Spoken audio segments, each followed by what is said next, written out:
on it is I've invited Joe Shields, one of our attorneys here, to do a presentation for the board.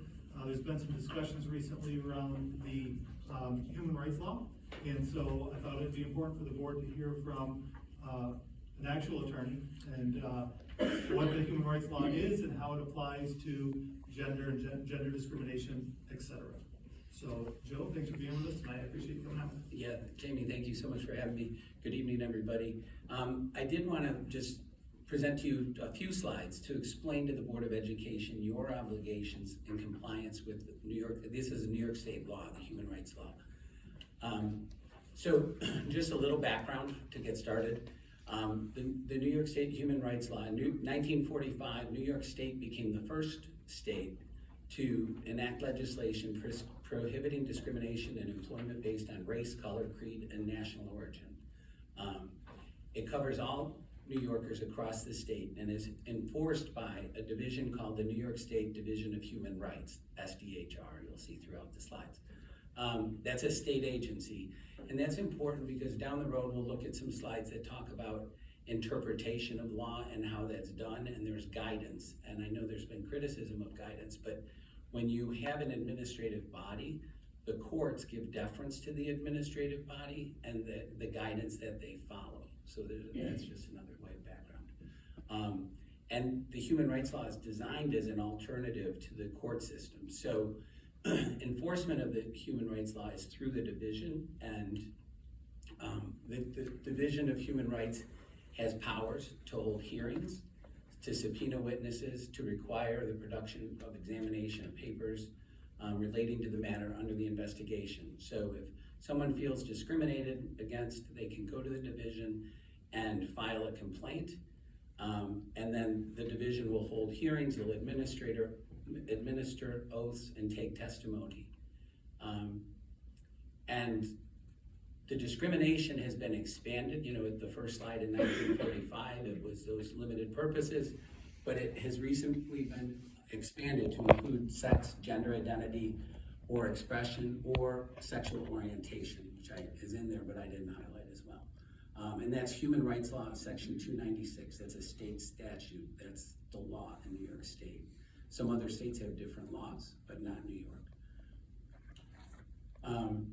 With the Division of Human Rights, parties don't need to have a lawyer. So you don't have to hire a lawyer to file a complaint. You can file a complaint, and the division will assign a lawyer to a person, and they will prosecute the case on the person's behalf. They'll investigate it and prosecute it. So that's another aspect of it.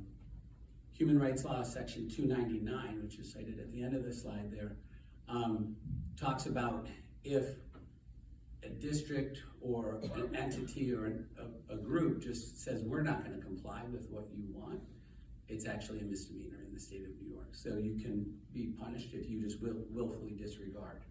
And it's punishable by imprisonment and up to 1 year and a fine, $500 or both.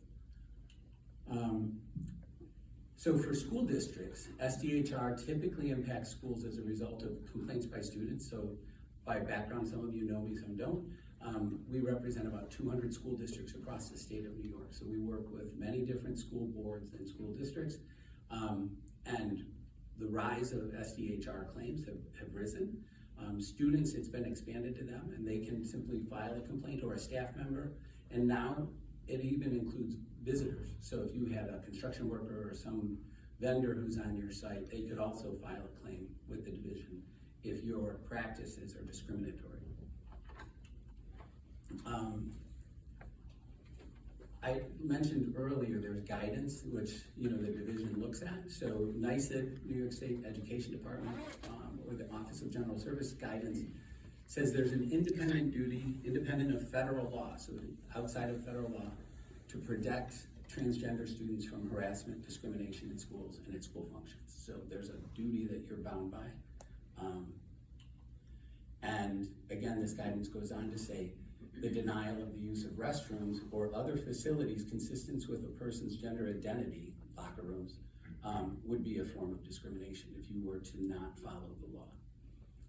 Asking a transgender person to use a single occupancy restroom because of someone else's concern would also likewise be considered to be, discrimination. So, oops. Districts, I heard someone mention, earlier, are getting more bathrooms of, single stall bathrooms. And there's a law that came into effect in 2021, which said all those single stall bathrooms should be gender neutral. So anybody can use them. If you're uncomfortable for whatever reason, you can wait your turn and just use those others. And I know with a lot of the capital project work we're doing for many districts, they're installing more and more single stall bathrooms for districts. But this law requires clear signage. All single user restrooms must be designated this way. And staff restrooms must contain the same designations.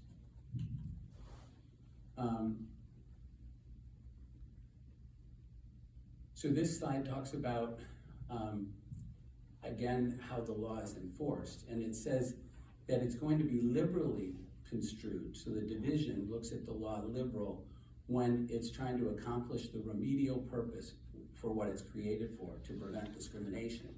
And it'll be very narrowly construed by a court. So this is designed for a judge or someone who's gonna say, well, we're gonna second guess what you did. Well, this is like the rules of statutory construction, and it says if it's looking at the discriminatory purpose, we're going to have it be very liberally, broadly construed. And if you're gonna try to apply an exemption, then it will be narrowly construed, and that's Human Rights Law, Section 300, and then the regulation, NYCRR is the regulation.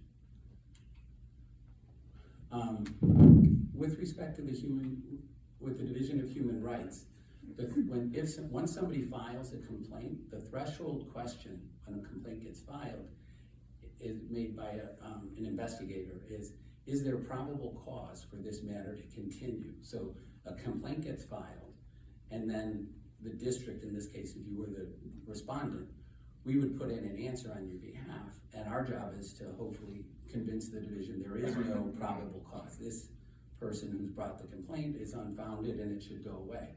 But if they don't believe us and there's probable cause is found after that, then once that happens, the law said private settlements are no longer permitted. You have to have the division approve the settlement. Again, going back to this statutory construction of how cases are settled. And I think it was, in some instances, people didn't have lawyers, so the division's like making sure, we're gonna make sure the settlement's fair and balanced, is my understanding of that. So that's what I have for you. Happy to answer any questions if anyone on the board has them. Questions from the board?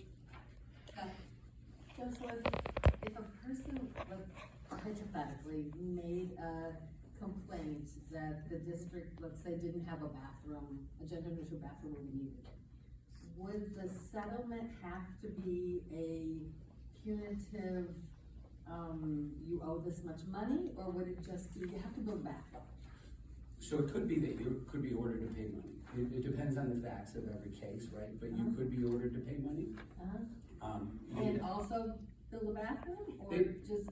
I think to allow the use of the bathroom, not build a bathroom. Like, they can't make you build a bathroom. They can make your signage be compliant, and so that your single occupancies, like if you didn't comply with that statute and your bathrooms weren't gender neutral, they could force you to do that. They would force you to do that. They could fine you. They could make you settle and pay some money. So, we have settled cases over the years where a complainant has come in and the division has said, yeah, there's probable cause there. And so then they will get some money, and then the case will be resolved. And part of the remediation would be, we're not gonna have that discriminatory practice or make that mistake again, in essence. And can I just add, I don't have every law committed to memory, but I believe that we have to have one gender-neutral bathroom in every school building or every complex within our district, in which we do.